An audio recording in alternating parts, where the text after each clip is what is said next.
Florida State officials have agreed to delay the student conduct code hearing of quarterback Jameis Winston until December 1st. I'm Jim Baskell with the latest ESPN headlines. The request comes from Winston's attorney, who told FSU officials they had not had sufficient enough time to review the evidence. We are joined on the phone by Jared Shanker, who covers Florida State and the ACC for ESPN. And Jared, why did the school agree to this new date?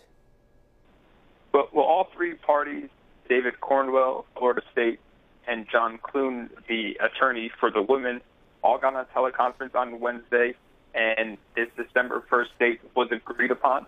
It's something that it seems like all three parties, at the very least, are okay with, and that's the decision going forward, is that they're going to have this on December 1st.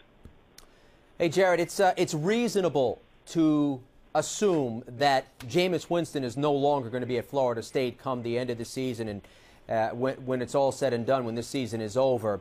If and when the results of this investigation ultimately come out, what's the significance of the results of this investigation if he's no longer a student at FSU? Well, if he's no longer a student at FSU, obviously whatever Florida State does this year is going to stand. It's going to stand with whatever Winston did with them, but certainly it will have a big impact on his NFL potential if he does leave the school.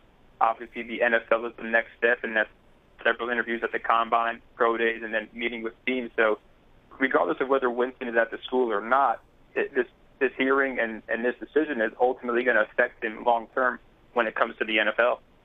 Jared Shanker covers Florida State and the ACC for ESPN. Jared, we appreciate the insight. Thanks.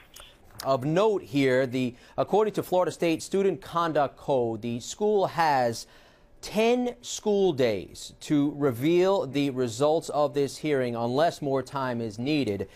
Classes end on December 12th, at which time the clock stops. Classes resume on January 7th. Oh, by the way, the national championship game comes on January 12th. You do the math. You can read more about this story right here on ESPN.com. With the latest ESPN headlines, I'm Jim Baskell.